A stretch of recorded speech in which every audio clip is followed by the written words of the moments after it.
రాష్ట్రాల ఆర్థిక ఆరోగ్య పరిస్థితిపై నీతి ఆయోగ్ ఒక నివేదికను వెల్లడించింది. సో గతం నుంచి కూడా చంద్రబాబు గారు చెప్తూనే ఉన్నారు, రాష్ట్రం 30 ఏళ్ల వెనక్కి వెళ్ళిపోయింది అని చెప్పి. రాష్ట్ర ఆర్థిక పరిస్థితి మెరుగుపడాలి అంటే మనం ఫస్ట్ సంపద సృష్టించాలి అని కూడా ఆయన చెప్తున్నారు. అందులో భాగంగానే ఆయన ముందుకెళ్తున్న పరిస్థితి కూడా మనం చూస్తున్నాం. కానీ ఇదేదో చంద్రబాబు గారు హామీలను తప్పించుకునేందుకు నిన్న ఇలా మాట్లాడినట్టు వైసీపీ మాట్లాడుతుంది. ఇదంతా కూడా మరి నీతి ఆయోగ్ అంటే అఫీషియల్గా ఇచ్చిన నివేదిక కదా.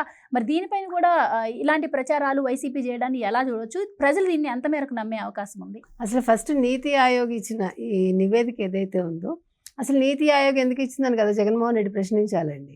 మరి వాళ్ళని ఎందుకు ప్రశ్నించట్లేదు? చంద్రబాబు నాయుడు గారు దీన్ని ఇవాళ ఎందుకు ట్రాన్స్పరెంట్గా ప్రజలకు వివరించారు? ఆయన దాచిపెట్టుకోవచ్చు, ఆయనకు వచ్చిన నష్టం లేదు, లాభం లేదు దీనివల్ల. ఇప్పుడు ఆయన పథకాలు ఇవ్వనని నేను ఎక్కడైనా ఆయన చెప్పారా? అది ఫస్ట్ మనం జగన్మోహన్ రెడ్డిని అడుగుతున్నాం. ఆయన ఎక్కడైనా పథకాలు నేను ఇవ్వలేను, సూపర్ 6 అమలు చేయలేము, మేము విఫలమయ్యాము అని ఎక్కడైనా స్టేట్మెంట్ ఇచ్చారా? ఇవ్వలేదు కదా.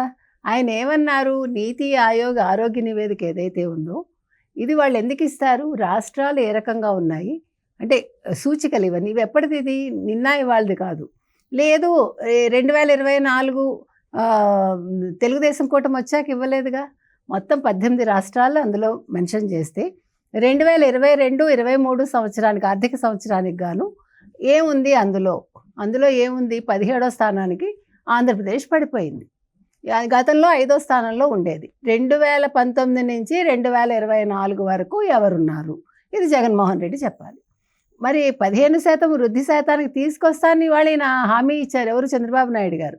నువ్వు 8% పడిపోయేలాగా ఎందుకు చేసావు మరి నీ కాలంలో? అంటే నువ్వు ఇప్పుడు 11 లక్షల కోట్ల అప్పులు అన్నావు నీ హయాంలో. అయితే మనం ఇందాక కూడా చెప్పుకున్నామండి, కేంద్ర మంత్రి ఎవరైతే ఉన్నారో గతంలో 2024 ఎన్నికల ముందు 14 లక్షల కోట్లు జగన్మోహన్ రెడ్డి అప్పు చేశాడు ఆంధ్రప్రదేశ్లో అని చెప్పారు. సరే కాదయ్యా 11 లక్షలే అనుకుందాం, 2 లక్షల కోట్లు మేము ఈ సంక్షేమ పథకాలకు ఖర్చు పెట్టామని జగన్మోహన్ రెడ్డి చెప్పాడు. మిగతా 9 లక్షల కోట్లు నువ్వేం చేసావు?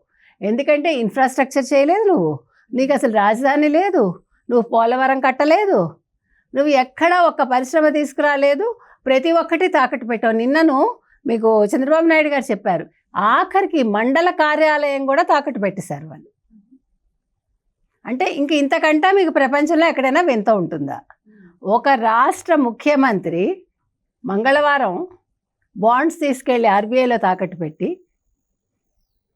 తీసుకొచ్చి ఏదో అడవికి వెళ్ళి కట్టెలు తెచ్చి పెట్టని కొట్టా పొయ్యిలో పెట్టా అన్నట్టుగా కదా, అట్లా చేసిన వాడు ఈయన మాట్లాడుతున్నాడు ఇవాళ.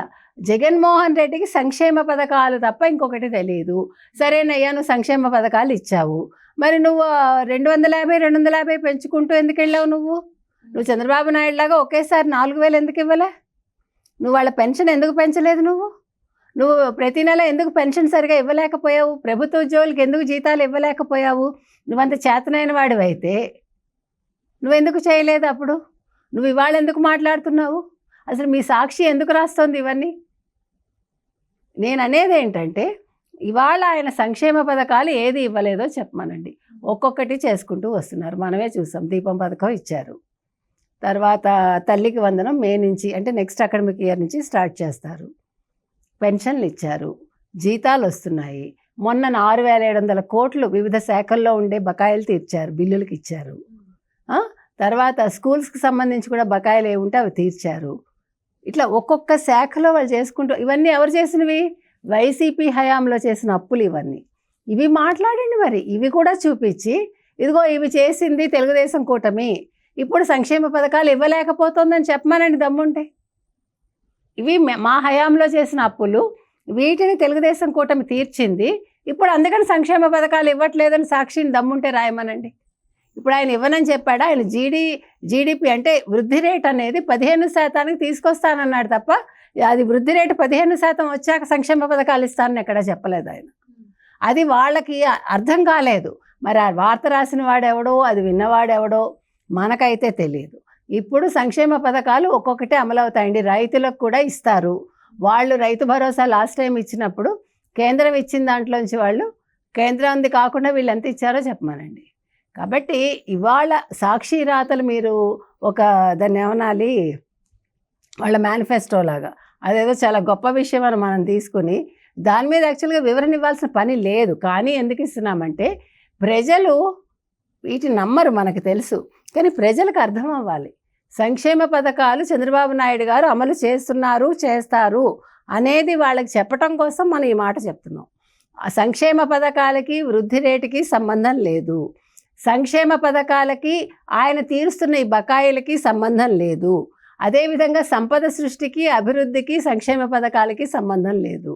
ఇప్పుడు పోలవరానికి వచ్చిన నిధులు లేకపోతే అమరావతికి పెడుతున్న నిధులు కూడా వాటికి నువ్వు దీనికి సంబంధం లేదు. ఆ నిధులు తీసుకొచ్చి ఆయన సంక్షేమ పథకాల్లో పెట్టాడు. ఆయన సంపద సృష్టిస్తాడో, ఆయన తల తాకట్టు పెడతాడో అది మనకు అనవసరం. ఆయన సాధ్యమైనంత మటుకు అప్పులు చేయకుండా ఉండడానికి చూస్తున్నారు అంతే. కానీ సంక్షేమ పథకాలు అమలు జరుగుతుంది. అలాగని పోలవరం అభివృద్ధి ఆగిపోదు, అలాగే అమరావతి నిర్మాణం ఆగిపోదు. అది మనం చెప్తున్నాం. కాబట్టి వాళ్ళు అమరావతి కట్టేస్తున్నారు, లేకపోతే ఇక్కడ పోలవరం పూర్తి చేసేస్తున్నారు, మీకు సంక్షేమ పథకాలు ఇవ్వట్లేదు అని జగన్మోహన్ రెడ్డి ఏడిస్తే దాని మొగుడు దాన్ని ఎత్తుకుపోయడం చందమామలో కథ ఉంది చూడండి, అట్లా ఉంది అది వినటానికి. ఎందుకంటే నీకు ఎందుకయ్యా వాళ్ళు దాన్ని అభివృద్ధి చేస్తూ నువ్వెందుకు ఏడుస్తావు? నువ్వు ఎలాగా 9 లక్షల కోట్లు నీ జేబులో వేసుకున్నావు. నువ్వు ఒక్క రూపాయి నువ్వు అక్కడ పునర్నిర్మాణానికి ఏం ఖర్చు పెట్టలేదు. అమరావతి నువ్వు జంగిల్లా చేసేసావు. పోలవరం డయాఫ్రమ్ వాళ్ళు అది ఎలా తగలేసావో నీకు తెలుసు. నువ్వు ఏం కట్టించావో చెప్పు, ఒక్క రిషికొండ ప్యాలెస్ తప్ప.